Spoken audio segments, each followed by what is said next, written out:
Hello and welcome to the third campaign, the final campaign here of Role-Playing for Charity. My name's JP McDaniel. Once again, joined by a brand new cast. We've got Steven, Kaitlyn, hello, Anna, and Jen, and we're going to be playing in a pretty much new campaign. Where is this one taking place, Steven? What part of the world? We are in Icewind Dale. Icewind Dale. It had a video game about it. You guys should recognize it, especially if you're a D&D nerd. But before we even get to the story, let's go ahead and introduce everyone else on the cast. Steven. Who are you, hello. And what are some of the donations? You've actually, I think, got the most out of all the role players. Well, I mean, I don't like to brag. Yeah. I also cheated, JP, if you maybe remember. You cheated, yeah, but I mean, yeah, exactly. You cheated to help sick kids, you asshole. Like, yeah, I'm such a jerk. Yeah. So yeah, I'm the GM who runs Roleplay R&D, which is a show where we play a whole bunch of different games for like 4 to 8 weeks each game, and then we move on to the next game. It's been a lot of fun so far. I'm also the lead level designer for a game called Warhammer 40,000 Eternal Crusade. So if you're here because of that, hey. What else? That pretty much covers it. There's not really a whole lot of other aspects to my personality other than that. So that's what you get. And I'm super stoked. This is going to be insane. It's going to be ridiculous. I can't wait. What are some of the donations you got? Oh, damn. Affecting the game. Yeah, hang on. Let's. Let's. Do you want me to just run down the whole list? Yep. Okay. So, as a result of hitting the thresholds that I had set up, you guys will start as a party with 1,754 gold pieces in the bank to spend how you please. You start as a group with 1 pocket ball of Summon Monster Manual. When you throw it and you shout, "Monster, I choose you," it will summon a random monster from the Monster Manual. You will roll 1d339 plus 11. The monster on that page of the book will show up. If it is the complete opposite of your alignment, then it will attack you. But if it's not the complete opposite of your alignment, it will help you. You can buy anything in the player's handbook from the town store in Icewind Dale. You can buy potions at market value from the town store, and I'll give you a rundown of that a little bit later. I will do a dance anytime anybody ever rolls a natural 20. It will look like this. Natural 20, it hit a natural 20. And I encourage you all to join me. 3 hours, guys. Yep. You will all start with inspiration, which means that at any point in the game you can choose to roll 2d20 and choose the best one. It's like you can give yourself advantage for a single roll. And if you ever make a speech for the kids, I will make a straw poll and drop it in chat, and chat can determine if you recover inspiration as a result of your inspiring speech for the kids. After every magical casting, and we have 3 magic users in this group, either from a character or an item, you will roll 1d20. On a 1 through a 9, you will roll on a really bizarre magical craziness table that I have taken from the internet. It's fantastic. Last Gasp Grimoire, if you're watching, then thank you very much for making such awesome D&D stuff. If you roll a 10 through a 19, you roll on the Sorcerer's Wild Magic table, and on a 20, the spell works as expected with no weirdness. That is as a result of the dragon cult rending the laws of reality by sacrificing the wormlings from the previous game. The town of Icewind Dale starts with a forge to, who is it? Kelemvor, the god of the dead, and at this forge you can enchant your items with random magical properties. There's a D100 list of random magical attributes that you can roll on to enchant your items. Horkenfriend, the wandering gem peddler, will appear with some interesting items to purchase, and last but not least, every 15 minutes I will make a straw poll and chat can vote on what kind of DM madness I do next. Sweet. So there you go. Cool. I have no idea what you just said, but it sounds great. Kaitlyn, go ahead and introduce yourself and the donations that you received. All right. Well, Or my levels or whatever the personality hell. is a lot like Steven's. I play StarCraft, and that's all there is to me. So, someone actually came to my stream the other day, and they were like, "I've seen Kaitlyn on Vigil. Does she just play StarCraft?" And every time you'd ask me what I was doing on Vigil, I would just be like, "I'd be playing StarCraft." And you'd be like, "Anything else, Kaitlyn?" And I'd be like, "No, never." So if it wasn't clear, all I do. That's all she does. I got some fun donations. One of them was that I get to start out with a steed. I get to have a horse again. And then there was a donation after that, and we'll find out what that's all about. It has to do with the horse, pertains very much so to the horse. And then another donation goal that I had was for $250.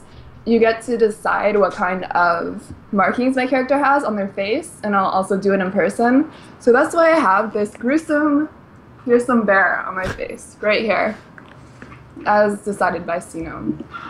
There you go. Sinome was the one that donated, right? I think he did like everything on your list.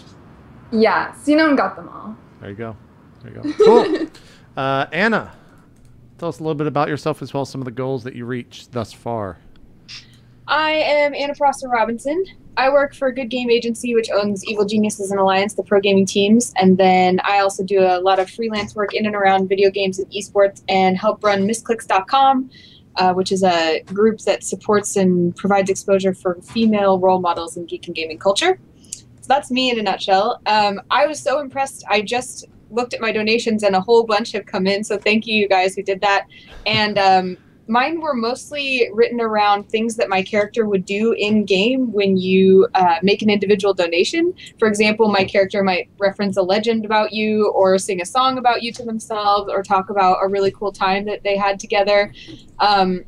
My character is going to be a very well-educated guy who kind of likes to pontificate, so he might speak well of you if you make a donation. But also there were a few that had very drastic effects on what my character would do. So my character is starting out having done some very interesting things. So you'll find out what that is. And specifically, Alexander Pananin made a $200 donation, and if you check out my page, you'll find out what that means. My character will be starting out by doing. And then actually just as of a few minutes before this, because you guys have been so great, I added a couple benchmark rewards as well. So check out how you could impact our game by checking out my donation page, because there are a few things that are actually now quite within reach for you to do with the character. Awesome stuff. Last but not least, Jen, tell us a little bit about yourself as well as some of the donations that you've reached, or the goals that you've reached thus far. All right, hi, I'm Jen, also known as LivinPink for the gaming community. So basically, I work at Ubisoft Montreal on Rainbow Six Siege. I'm the community developer. Besides that, what I do, I'm on Misclicks as well with Anna. What she said about Misclicks, applicable to me, just duplicate that. Great site, go check it out. I also know Kaitlyn from StarCraft, actually, because I used to be really involved in the StarCraft community, but now I'm more of a Rainbow Six person, I guess. Jen was really good at StarCraft. Huh? Jen was really good at StarCraft. Yep. Thank you.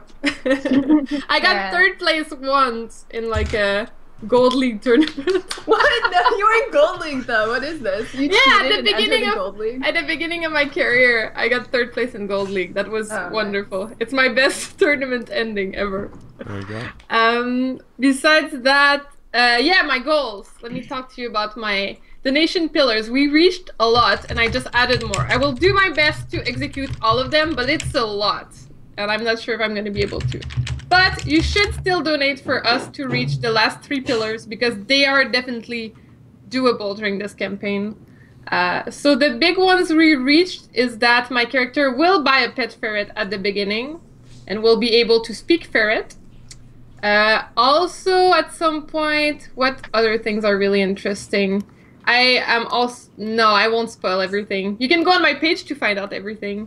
I have, however, decided... I said I would do a French accent, more pronounced French accent on this character, but I decided to move that to Roleplay D&D Solemn Campaign, so that my next character will always have a more pronounced French accent. I decided to apply it to a longer period, so I got rid of this one for this campaign. And yeah, my character will attempt to breed ferrets together to create a business of ferrets. And I will insist that we go on a very useless side quest, because that's what I do. If we reach that's actually as honest as you can get. So yeah. I called every goal basically the return of name of a player, character I already played, and one of them is the return of Jen. Bring everyone on a very useless side quest. That's me. Hi, I'm Jen. There you go. So yeah, that's about it. If you want Abigail to show up in the campaign, let's get to $1,000. We are at 700. That's easy. Yeah, right? You guys can do that. Cool. We've got 55,736 raised for the total D&D campaign. We've got 3 hours left. I hope we can hit... I'd like to hit 60,000 for that. It's not that hard. We started at like 46, I think, when we started today. So you guys can do that much. They still got like 29 hours left of the other streams. So I think they're definitely going to hit 75K. But I guess real quick, I'll offer the same thing I did to Neil and Adam, Steven. Would you like to roll for the random 7, 8, and 9 spells that I get? You get one of each? Is that the idea? Yeah. Let me take a look at the book. And I can just do like a D whatever, and you can just choose if you want. You tell me how you want to do it. And I won't break the campaign too quickly. Okay, roll a D10 3 times. Okay. 8, 3, 8. I'll roll another 8, one. 3, 8. Unless you somebody have 2 of those. Or wait, they're on different lists. Never mind. Okay, you have Plane Shift as your level 7 spell. Okay. Plane Shift. You and up to 8 willing creatures who link hands in a circle are transported to a different plane of existence. You can specify a target destination in general terms, and you appear in or near that destination. Cool. Your level 8 spell is number 3, Clone. Nice. Let's take a look at what that does. LMNO. Okay, so it gives me a second person to play, in case I die. It grows an inert duplicate of a living creature as a safeguard against death. This clone forms inside of a sealed vessel and grows to full size and maturity after 120 days. You can also choose to have the clone be a younger version of the same creature. It remains inert and endures indefinitely as long as the vessel remains undisturbed. When you die, you become the clone. There you go. Or, you know, it could be you or not. So, good. Your clone has begun growing in a vat in Icewind Dale. And 9, 8. Shape change. I think you basically just get to shape change like a druid. Cool. Good to go then. EFGH. Yeah, you assume the form of a different creature. You assume all of the stats by that creature. When you hit 0 hit points, you revert with the number of hit points you had originally, minus any overbleed. Yeah, sounds great. Okay, I'm putting bookmarks on all of those spells so I can just flip to them quickly if I need to. Okay. For whatever reason, JP. Sounds good. Good. So, yeah. Does anybody else have any questions they want to get out of the way at the start? I don't have spells. I need spells. That is a dirty lie, Jen. I sent you spells the other day. Really? And I told you to remember them, too. Boom. Betrayal. This group is just Betrayal. full of liars and cheaters. Whoa! How did I miss them? Whoa! All right, I'm looking it up. Scrolling up. Okay, so your... oh, yeah, I have them. Okay, I see them. All good. Got them. Awesome. Let's see, you're a sorcerer, right? Yes. Why don't you tell us a little bit about yourself, sorcerer? Ah! Well, I am Pimpernel Goodbody. Yeah. You might have seen me already in another campaign, but this time we're going to be exploring the universe a lot more. So I am a halfling sorcerer man with purple robes with gold accents on the ends of it. I have a ridiculous hat with a feather on it. Do you want my personality as well? Yeah, absolutely. I mean, you know, just describe yourself. How do people generally encounter you? How they encounter me? I like to pick on people, so if they're in my village, I'm gonna be laughing about them a lot. Yeah. I can't believe that. Yes. So you have the spells, you know the cantrips. And I am known... Oh, sorry. No, please, go ahead. And I am known to pick up the ladies. Okay, all right. So Pimpernel likes the ladies, making a note of that. So, wait, are all of you playing male characters? I guess so. I'm very disappointed. I wanted to Are you a male any character, girl. Kaitlyn? I don't think my gender is defined. Okay. Undefined. I know Anna's a male, Jen's a male. Zanzel's. Aren't you always? Zanzel. Oh, right, you're Zanzel. Yeah. I was just curious. My character could just as easily be female. It would change nothing. So if we want a female character, I could just decide that before I introduce myself. I think It doesn't Zanzel should now be another one of JP's sexy Southern belles. Nope. Nope. Yeah. Hi, my name is. Oh, I Zanzel. actually. I forgot to tell you, Stephen. I have a land boat that follows us around. It's pulled by 100 duck-sized horses, Yes. and Duckwan and the rest of the Wu-Tang clan operate the boat. Yep. Okay. No, I was watching. Okay, good. Just make it sure. I'm aware of the land boat. Yep. Excellent. So that's Pimpernel for you. Anna, why don't you tell us a little bit about yourself? Muted. Sorry. Trying to No protect problem. you guys from the StarCraft 2 noises behind me. Um, You may address me as His Excellency Peregrine Johnsey of Phandalin, the first of my name. I am a noble, but what you may not know is that my nobility is in question, but I will not tell you why. I am a thief, and I look quite dapper, and I'm dressed quite nobly, but I don't seem to have much with me or much in the way of connections, but I'm a master of manipulation, and very shrewd with an eye for gold.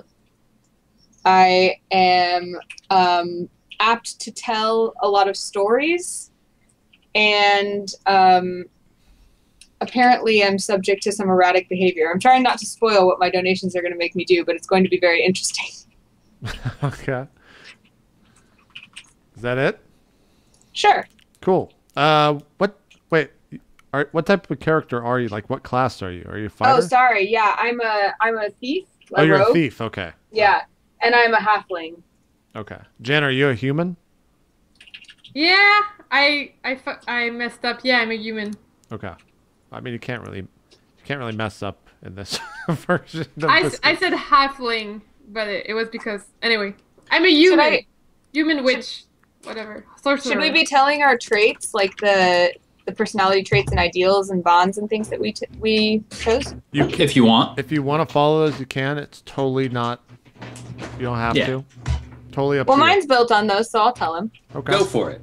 So I never have a plan, but I'm great at making things up as I go along. Also, the best way to get me to do something is to tell me I can't do it. I'm loyal to my friends, but not to any ideals. Everyone else can take a trip on the River Styx for all I care. Something important was stolen from me, and I aim to steal it back. And when I see something valuable, I can't think about anything but how to steal it. Okay. Awesome. Cool. Kaitlyn, why don't you tell us about yourself? I am a half cat, half tiefling warlock, catlock, warlock. I don't know. Any other combination you can come up with, I guess, works. I like Catlock. I like catlock too. All right, I'm a catlock. Excellent. Right now, I'm wearing matte black light armor, and it's a bit pointed at the shoulders. And one of my pant legs doesn't really fit too well. And at the bottom of that pant leg, you can see this like blonde cat's tail sticking out. And my chin is, it's very pointed. And of course, I have my cat ears. And like I mentioned earlier, I have this gruesome bear marking on my face. And it begins to glow purple when I start hearing voices inside my head. I believe my character is very greedy. My flaw specifically says, I'm too greedy for my own good. I can't resist taking a risk if there's money involved. And I'm a bit of a con artist. For example, I have this false identity feature, but if I give that away, it ruins the con. So, not going there. And then I have a horse. I have an all-black horse called Steven. Okay. Might be a mashup of Genome and Steven. What rate? You're a tiefling? Is that Jen's? Are you a thiefling or are you? What is a tiefling? No, I don't know what that is. Well, I guess Steven could explain it best, but it's like a half human, half demon. But like, there's more to it than that. But I'm also half cat, so I'm only a quarter human, quarter demon, half cat, half demon. Okay. All right. Yeah. Yeah, you got it. We're good. That's what it is. Yeah, cool. An eclectic group. And Mr. Zesty, you want to tell us about yourself? I'm sure many people here are familiar, but let's go over it. 90-year-old wizard, super smart, have a bunch of ducks. I've got Inspector Duck on my left shoulder who follows me around. I've got another guy that follows me around whose only purpose is to be polymorphed. That's about it. Excellent. I don't have much else. Can I have one? A duck? I have 100 duck-sized horses. I know. Can I have one? Yeah, yeah. Okay, thank you. There you go. 99 duck-sized horses now. Should I fight it? Is it, or do I have to fight them all together? It's a duck-sized horse. That's pretty small. Yeah. Yeah, it's a very small horse. Yeah, but can I fight it? Do you think I can take it? Probably, yeah. Think I can fight all 100? No. However, I think you can fight a horse-sized duck. You don't want to fuck with Duck Quan, man. He's the horse-sized duck. Is it important to determine how many of these duck-sized horses you could fight? I think that's probably the most important question that you can ask someone on the internet. I agree. Yes. Absolutely. Yeah. I don't know. My whole judgment resides on that. It is a really important character trait, like for us to know exactly how many that's true duck-sized horses this cat demon human. Kaitlyn, what is your what's your highest stat? What's the stat you use for fighting with the most? I think it's charisma for the warlock. Yeah, I'm a charisma-based character, so my charisma. Sorry. Would you roll 1d100 plus your charisma stat? Like, I think it's like 15 or 16.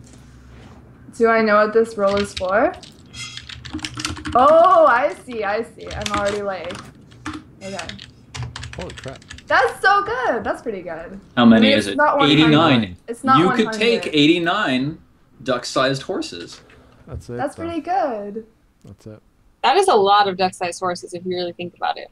Yeah, I'm happy with that. And now I have an exact answer to give to people when they ask me. There you go. It's official. So, you have all made your way to Icewind Dale, and Zesty Zanzel, your Harper contacts have let you know that the dragon cult is still deeply active, and that they are seeking to wreak some horrible terror upon the world up in the north, in the spine of the World Mountains.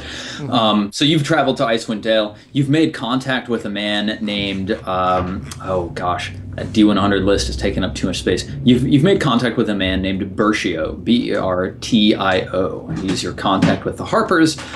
This is the guy you were sent to locate. And he's the head harper in the spine of the world, this region of the world. He's a very clever man. He's kept himself hidden from scrutiny for years.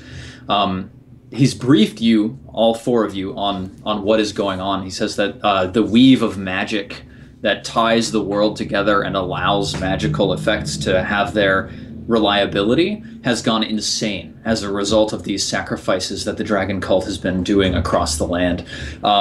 He says that a dragon cult far to the south has specifically wrought the ritual, thinning the material between realities, birthing a new ancient red dragon in the process that is now terrorizing the land. It's been like a couple weeks, by the way, Zanzel, since you were down south. Okay. They've also, Bertio has taken one look at the four of you and said, wow, wizard, sorcerer, warlock, thief, you guys need a little help. And he produced from, under his cloak a warrior and a priest who can help you fight. And the priest is a priest of Gond, who's the god of craft, and his name is Gudrun. And the warrior is named Sigurd. I sneer at the priest. He holds his hands together and he says, "Bless you, my cat thing." As a note, just to start this off, thanks to Alexander Pananin, my character is naked. I have disrobed. Yes. Do you wear armor normally? Yes, leather armor. Okay. But I have, as we've had this conversation, I've just taken it all off, and it's lying on the ground. Gudrun sort of looks at you askance and he says, I say, His Excellency Peregrine Johnson of Fandolin, the first of his name, are you perhaps overwarm here in this home? Is it Is it too roasty? We could ask Bertio to turn down the fire. Perhaps you would like a blanket to cover your indecency. How dare you imply that I have any indecency of any kind at any time? Well, certainly not very much, but it is certainly right there for us to all look at. Perhaps it is just a little cold, but I'd recommend perhaps at least a loincloth to help enhance your indecency. I find that the clothes I have been wearing are not suitable, and I require new ones. Please find those for me, and I shall put those on. Until then, I shall remain as I am, disrobed. Gond does appreciate the craftswork of good clothes. And he nods, and he sort of wanders into the back room. Also, I have another thing I have to do. Sorry. These are donations that I did not expect to get before we started the show. Who is closest to me? Which of you is closest to... I really hope it's the priest. To Sir Jonesy? It could be an NPC. Everybody roll a d20. Lower or higher? Are we trying to... Sing, Steven! Dance, Steven! 24. Is 4 what we got to get close to? No. Where's the song? Oh, yeah, where's the... Hold on, where's the fucking song, Steven? I just rolled a 20! Oh, and it's a natural 20! It's a natural 20! Good job rolling a natural 20! Thank you. Pimpernel knows how to roll. Yes. And as such, Pimpernel has the good fortune to be the closest to His Excellency Peregrine Johnson of Fandel in the first of his name. I take my short sword from where it's lying next to my armor and try to stab Pimpernel Goodbody. Oh, how Pimpernel Goodbody has an armor class of 14, so go ahead and make an attack roll. And in this this edition, is that going to be what? It's a d20 plus, and on your character sheet at the bottom, you should have an attack bonus for your character. At the bottom? It's like of the first page. Yeah, middle bottom of the first page.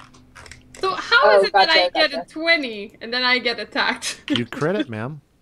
You had the good fortune of being the closest. 11. Okay, so you fail to stab. Aha! Do not attack the mighty Pimpernel. How dare you? What are you Someone wearing, anonymously donated $100, which is why I needed to kill the closest person next to me, or tried to kill the person next to me. And Alexander Pananin donated $200, which is why I needed to disrobe instantly. So thank you to both of you guys for the kids. Wonderful.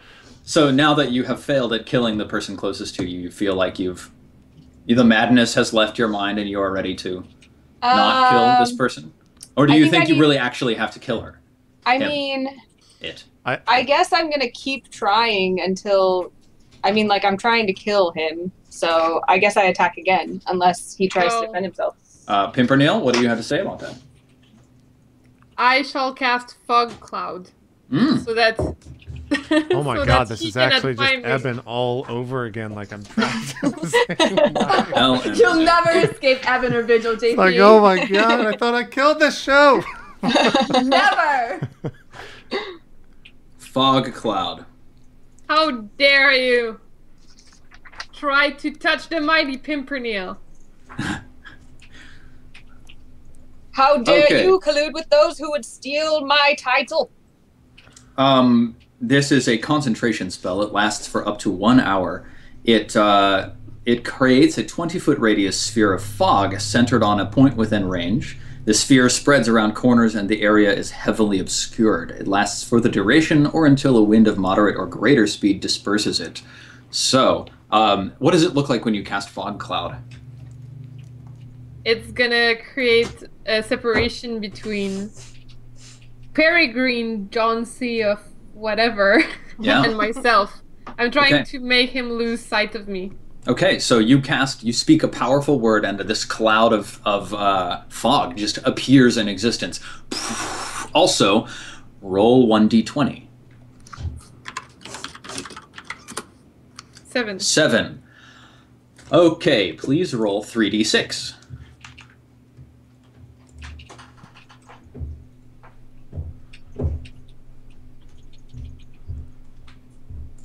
Ha ha ha ha. I have no idea what's going on. Oh, that's a success. You cast the spell naturally. The magical disaster that is affecting the weave of magic in the world does not grip your spell. Ooh. That's what's up. Pimpernel knows how to cast spells. So, Zanzel's seen. What is the name? Peregrine Jauncey. I think I'm pronouncing that right. Yeah. Disrobe. Attack Pimpernel twice. Pimpernel throws some stuff. Fog. Yep.